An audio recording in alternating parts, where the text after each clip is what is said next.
please. Any one of you has small kids? So something between 0 and 5 years old? Okay, for the rest, if you have kids in this age, you're getting presents. Same for me. So my son is a little bit ill, so I was losing during the last few days my voice step by step. That means I really have to slow down to speak, and I hope that everybody could hear me. But it's not whiskey, it's not a cigar. Okay, let's start. So, my name is Sven, and I'm living in Munich. Munich is a kingdom of Bavaria. It's a country in a country here. And there we are speaking mostly German. And I'm working for an Italian company called Reply. So we have around 5,000 not customers, but employees. And from one of these units, I'm the head of R&D. So my job is playing around the whole day. And this is, well, something. It's a pleasure that I could earn my money since 1996 with Java. So I never learned something different. So if you're asking me what's happening with .NET or whatever, I have no idea. I can only talk Java. And during this time, I was jumping as a consultant more than, nearly 20 years, from one old project to another old project. And who of you is working in greenfield projects? Working, let's say, 6 months, no budget limits, no project management, and no customers. Who's working in this kind of projects? Nobody? Nobody from university? Okay. So the biggest problem here is that mostly you have some limitations or you have very, very old code bases. By the way, I'm from the backend side. So normally I have no idea about colors, animations, nice things.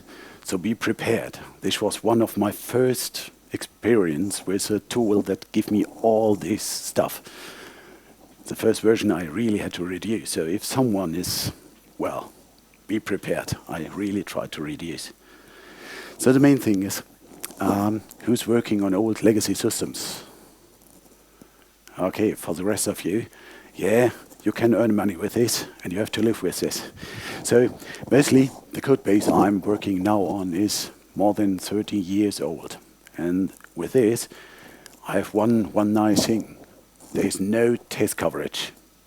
So during the time I started 2 years ago to work on this, we had really no single line of test coverage for this huge system. And this is really a few million lines of code. So I started to play around. The next thing I quite often have is no dedicated refactoring budget. So mostly you would say, oh yeah, first we are changing the whole structure of the source code and then we could start with whatever. So no dedicated budget. We have to improve everything. One thing I really want to achieve is decreasing complexity. So what you could do and what are the tools you can use, one of these I would show you today. Okay, so let's start with the basics here. Who's using JUnit? Yeah. So really in production? No. Okay, nobody in production. Okay, so you can use it in production. So here I would start with a very, very easy code example. For example, let's say this one. Please don't ask why I'm using this piece of code. And this is no production code. It's an example. And it's completely useless. But how many tests do you need to test this piece of code really, really good? Who says 1 test? No, 2 tests. 3, 4. Okay, who's giving more? 6? The last answer is 7. You say 2? Why? Okay, it's good. Are you sure? Yes or no? Oh, no. And this you're doing with every single line you're writing tests for? This is really time consuming. We have to find a faster way, and we have to find a way to be sure that I'm writing good tests. It's not so easy. For example, well, step by step. So, how many tests we will need to do it? And the most, or quite often, I will get this answer. It depends. But this is not very good answer if you have a project lead or something like this. Then you would say, okay, give me an answer. And the project lead itself would say, okay, how I could validate if the test coverage or the amount of tests is good enough for this piece of code. And then you have to fill out all these Excel sheets. And so the main thing is, there was one good answer. To get 100% of line coverage here, your prediction is good. You have one if branch, so this means you have two ways. Okay, so for 100% line coverage, 2 is right. Line coverage. Who is generating reports about line coverage? Yeah. Come on, only one, please. It's not a shame. You really can say, yes, I'm doing it. And then what happens with all these reports? Nobody's interested in, huh? Right. And then your project lead is coming. We have to reach the goal, 99% line coverage of all getter and setters. Huh? Good. So the first question is this enough to get 100% line coverage? And then you could say, maybe. So with all this, we have a problem that we never could say, this is a thing we have to calculate to be sure this is the right amount of tests, and these are the right tests. And I will show you a way how we could do it in a more or less simple way. Okay, let's start with this. We have to find out what will be enough, how many tests we really need, and the next thing is how to find the good tests. Okay, let's say I started with this test. Is this a good test? Who says yes? Who says no? The rest, I have no idea. Okay, but the problem is that is the truth. Mostly the people have no idea. Why I'm choosing here 0 and 0? Why I've done it? Any idea? The right one? We will see. Okay, so the next test I wrote was this one, 3 and 0. Good or bad? Okay, same question. Huh? But with every test I'm writing, we're increasing the amount of questions. And both tests together, good? Yes or no? Well, this is something we really have to work on. Let's say I want to introduce a little bit the way of mutation testing. Mutation testing is a structural testing method. What does it mean? It will help you to find a way to write good tests. It's not writing tests for you, so you have to think by yourself, but it will help you. And the good thing is that it will help you to find really the good test. Not only to lead you to the good test, it will help you to find the exact right test. And the good thing is the machine will find the targets. And this means every day, at every time, with the same amount of time, the same quality of result. Are you expecting the same from your colleagues? Definitely not on Friday, yeah? Or Monday. Monday is even worse, I think. Okay, so let's mutate. Mutate, what does it mean? What's the idea behind mutation testing? The idea is quite simple. So let's say you have a mutation. This will be a small change in your code. And then, let's say this change must be small enough, but big enough too, to be a small defect. Yeah, what's a small defect, huh? Well, let's say it's a defect. So I would say P will be my program, the original one, the target I want to work on. And T is amount of test, my test suite, even if this is 0. In my case, it was really 0. If I would say this is my thing to work with, I will start to create a sequence of mutations or a sequence of programs. Please don't do it manually, don't do it on source code. And this will lead you to a sequence of mutations called P1, P2, P3, and so on. All the slides you can get online. Don't worry, you don't have to take pictures. But you can tweet about it right now. This would be cool. And every program, every mutation will have only one defect.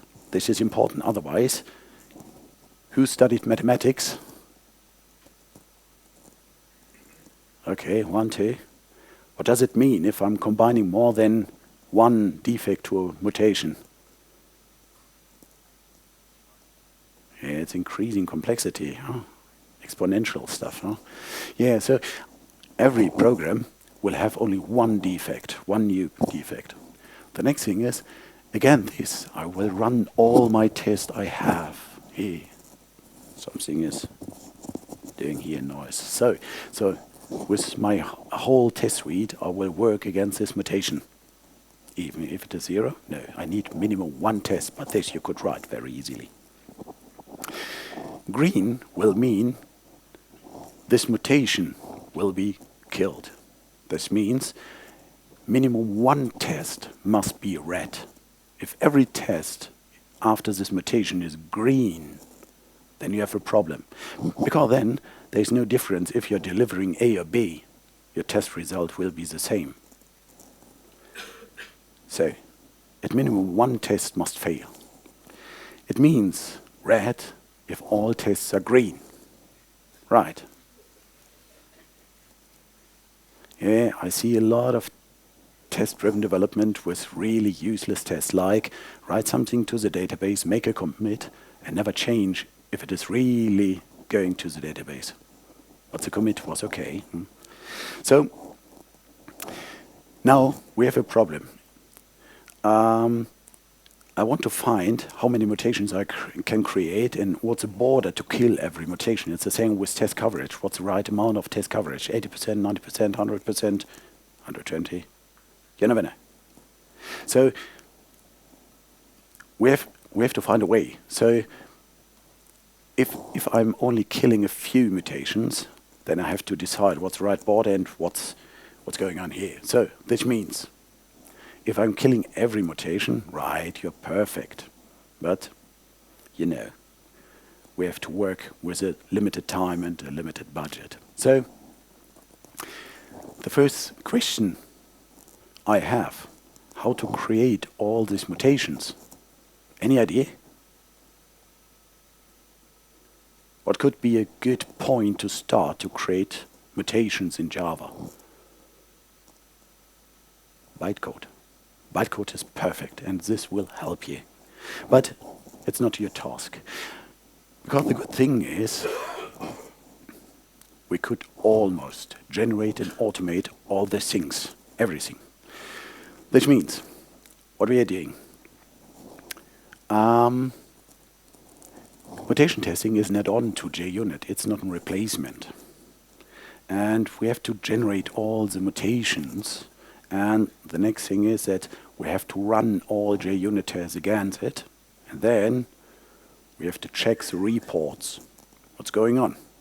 And then we have to write more and better tests. That's a basic cycle you're doing. It's always the same. And this you have to loop until your quality gate is reached.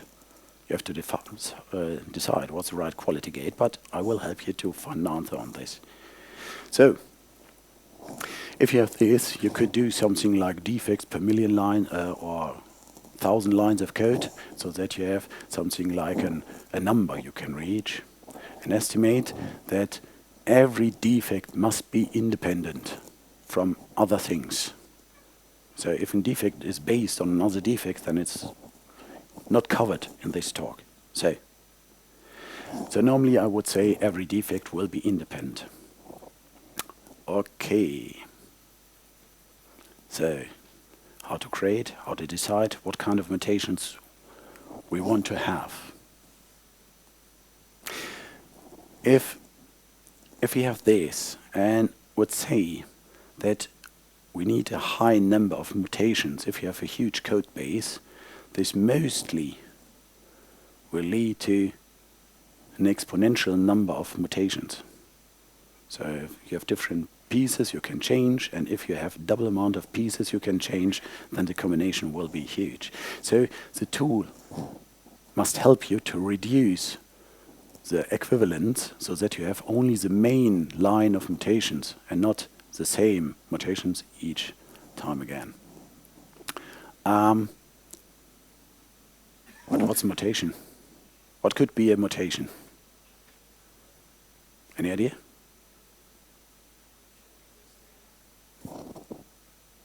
Please? Yeah, a little bit more in detail for a practical developer, please. Well, yeah, something like this. Okay, right. So, changing constants. Second time you're giving a right answer. What company you are working for? So, changing constants, but loop boundaries. So, going from 0 to 3, and then it will increase, go to 4 or whatever, or looping over it until something is. So, the next thing is decision mutations. Quite often I see that you can change this one with this and reverse, and nothing happened in your code. Because you are not using the right border, the exact border. You're thinking you have the right border in your test, but it's not the case. Okay, the next one, what you could do, statement mutation, and this is really awful. For example, swapping lines of code, so implicit mining, or things that the developer has in mind, you're changing, and the behavior is something different. Or you're duplicating lines of code because implicit initialization and all this stuff is done. So this quite often using a lot of fun. But everything of this is language independent. That means you can do it with C++, with Java, whatever. And if you have this, you can think about mutations that are special for Java. For example, one nice thing is changing modifiers. Sometimes you have really funny results with this, or changing between static and non-static. Code is running, test is green, thinking about multi-threaded environments and all this stuff. Quite nice. Or delete member inits. Or sometimes delete this dot. And what could be very nice in Java too? Changing the order of arguments. That means you have an int, and then he's changing the order. So if you're using this method, you can't find it, because your colleague is changing in alphabetical order. So something like this. So all this could be done on bytecode. And then what's going on here? This means mutation testing is really an add-on to JUnit. So you need JUnit, and then you can run mutation testing. And the tools are supporting it well. So I will show you the init inside a project. It's very, very, very small. What do you have to do? Generating and running all tests are very time consuming. So you have to think about what would be the first thing to work on. And if you're jumping in, you have a huge project. I've done the mistake. I had a huge project. I start with mutation testing. Says, okay, mutate. After 10 minutes, okay, I will go and drink a coffee. I was back. Okay, could be good time to eat something. I was coming back. Okay, I have to go home. And it was running and running and running and running. So you really have to think about what's a small module you'll start with mutation testing. And the nice thing is, if you're starting with mutation testing, even if you have really lazy developers, and this is a good point, if you have lazy developers, it will affect your project structure. So immediately the people are working on the modules and how big the modules are, and they start to divide things more and more, and you don't have to discuss it with them. So mostly the question is now, what kind of tool I could use? There's one thing, it's called MuJava or MuJava or whatever, and if you check the history, it started quite early. So mutation testing itself, the theory behind it, is from the 70s. And the first Java implementations starts around 2000, 2003 and something. And then, I don't know why, around 2005, 2008, there must be a break. Something more fancier must be on the market, because then nearly every framework stopped with developing or activity or whatever. And this one is more or less inactive since 2008, and there are only very small changes. You can have it, but it's inactive, so don't use it. But it will be one of the first results if you're Googling about mutation testing Java, will be this one. And so my advice would be, don't use it. There's no active development. But what's Java and open source if there's not only one active open source project? So there was something starting 2012, and since 2014 the goal of the project changed, but on the same time it started to be very, very active. And I'm talking here about PiTest.org. PiTest is a really small project. You will find everything online, and it's very active. So if you have a question, ask this guy. He will write you a mail back. But what's going on here?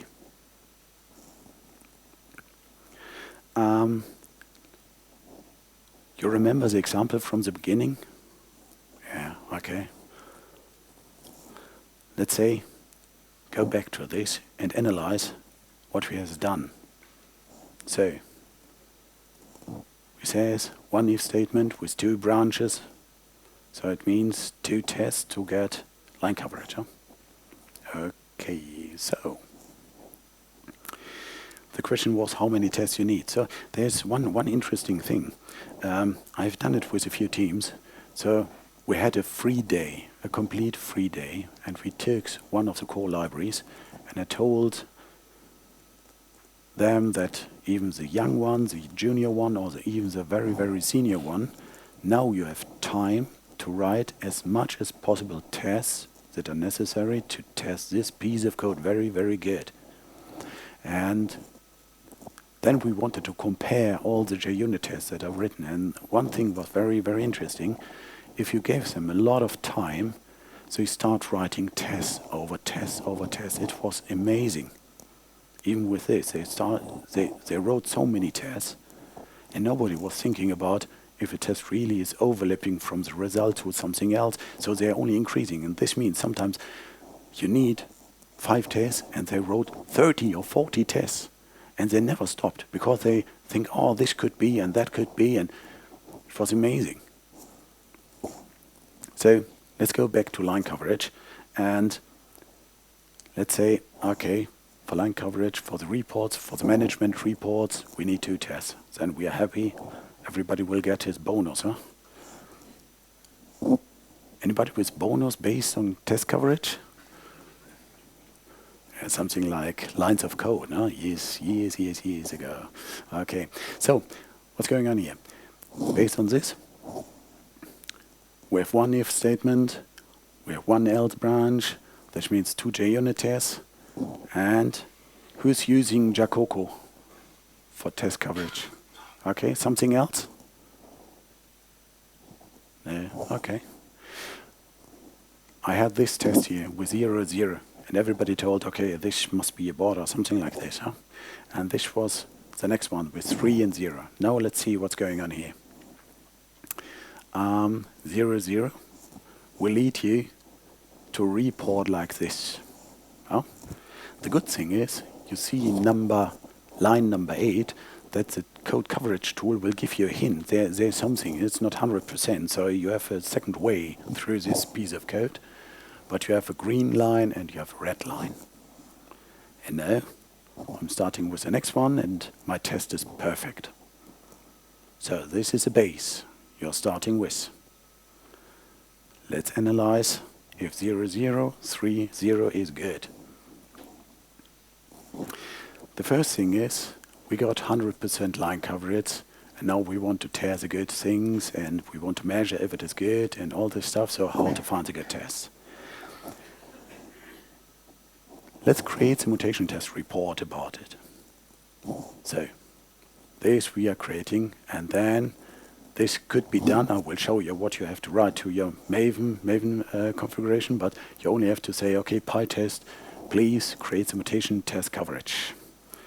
And then you will get something like, I generated 54 mutations for this piece of code. Quite a lot, huh? Okay. But your test killed 3 mutations. 100% line coverage. Good. You can configure PiTest a little bit, so you can influence the way of mutations or the kind of mutations you are creating. So in this case, conditional boundary mutator and increment mutator, and so on and so on. So I started with the default active mutation generator, and this means that you have a lot of this stuff. On the website, everything is very fine-grained. There's a description what every mutation would lead to. For example, this boundary and all this stuff, so you can see what's going on. If you're generating this on the target, you will find a HTML report, and this is something like this. Class name, line coverage, mutation test coverage. And let's check. He would say, I'm generating 54 mutations, but here you can see a 7. So one of the most important things that PiTest will really help is destroying all the mutations that are not really necessary. If you're zooming in here in this report, so only click, you will get something like this. It's more or less the same you will get from Jacoco, but now you have some additional infos here. We have to see here something, and then the highlighting inside the source code. So, if I have this, I can go deeper in the report and I will get some information like this. And this is quite nice, because if you're connecting both views, you see that line number 8 with 2 things, 2, will lead you to this one. And here you really can see what kind of mutation was active and which one is green and which one is red. And this will help you to analyze really in detail what's going on here. And now you can start writing more and better tests. This means I will add a new test. The first behavior everybody would have is write more tests. So I started with 2 and 0. And I have no idea why I've done this. Well, this means with this 2, I started killing the next mutation. Which one I killed? Excuse me? Line number 8, no? 8, 1, no? Let's see. So 8 is green now. Good. So I have now the right borders with all tests. And then the report will give you here, change conditional boundary. Good. So with this, I really can go to every simple developer and say, work on this report. So really can do it. But make this sense. if I'm destroying this test or deleting this test, I will get the same code coverage and mutation test coverage. So, and now we are working on, I can destroy this one too, because I need only this test to get the same result. So I can start reducing the tests to check if I have the same. Okay. The next one would be, for example, 1, 1. And I worked on it and says, okay, now I killed 5. And this one would be 9.1, replaced integer with subtraction. So, and now I can work on it. 2, 0, 1, 1. The next one would be adding the next one, 2, 2. What could be? I killed the next one. So now the good thing is that you really can work line per line through this report and change your tests until you killed a lot of mutations. For example here, and then I killed the next one, and this was 11.1, replace this one. And if you find one mutation, it's a good advice to work on one mutation and go through all this code, because then you're really easily finding what kind of test you have to write. But then I see that 0 and 2 I could get rid of. I don't need it anymore. Okay. So now I have this. But what piece of code here is not easy to clean? There's one single point of this source code that is not nice if you're working with reports like this. Any idea? A constant? The constant itself? Yeah, the biggest problem is not the constant, it's the minus multiplied by -1, because you can divide it too. So if you're working with mutation testing, you will come to a point where you have mutations that you can't get rid of.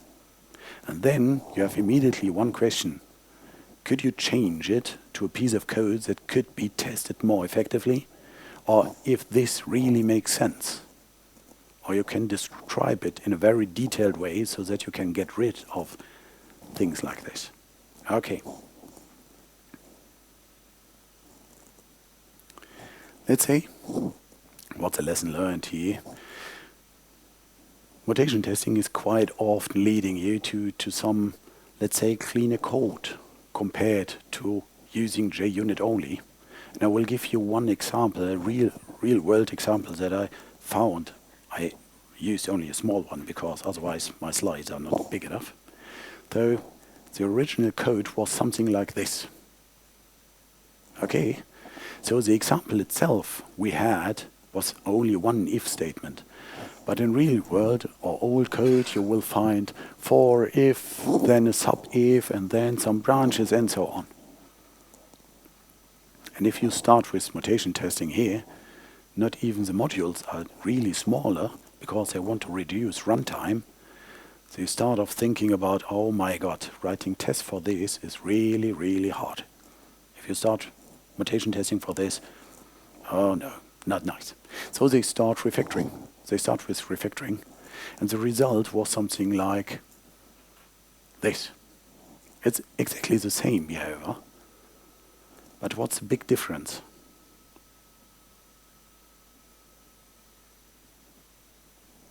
It's the same thing you are trying to use to estimate how many tests you need. So check the structure.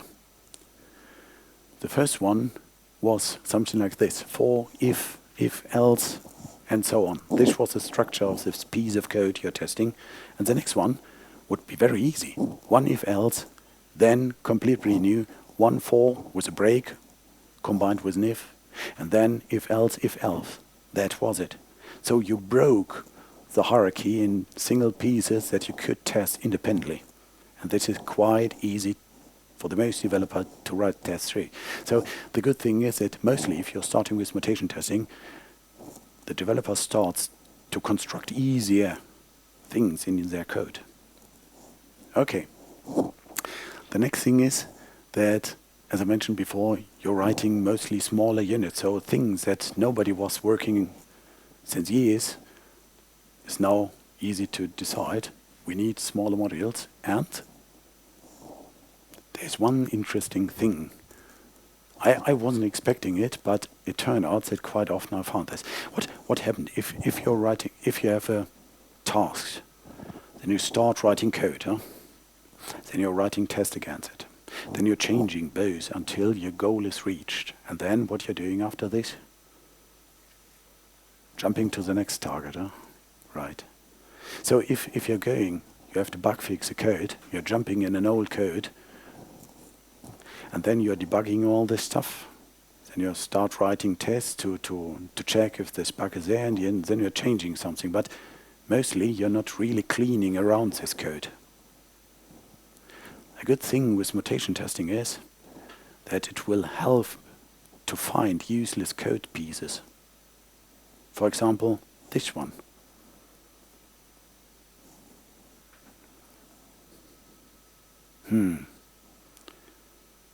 What's the useless stuff here? The good thing is, mutation test reports will give you a hint where you have to look through. If everything is in the same color, I really think that the most of you, if you're under time pressure, is not able to find the useless piece of code here. It's so easy. Check if the length is bigger than 0 and then iterate over it. Oh my god. This makes no sense. And this is an easy example. So mutation tests will give you the hint, try to write tests for it. And during the time you're writing tests for this to kill the mutations, you will find out that this is really useless. This means with mutation testing, even if you're under pressure and if you're distracted by project stuff or whatever, you have a lot of pieces that will help you to identify bad code, useless code, wrong code, and so on. And this is quite nice, even if you're working really in project with high pressure. The next thing is, even if you have 0 code coverage, as I had, then the easy thing is what I've done. I started with writing one test as reference, only one stupid test. And this test makes no sense, I know it. Then I generated the report, and with this report, it was very easy to decide what is a critical path in my application without even knowing all source code. Then to decide where I have to start writing tests. And then only writing one test after another and see the effect what's going on. During this time, I had a very good overview what is the critical or the very complex part of code. Because if there's a report of one piece of code with a huge bunch of mutations, then you know this is something you really have to dig there, to go through. This will help you, if you have a dedicated budget for refactoring, to focus on the really bad parts of your code, even if you don't know the code.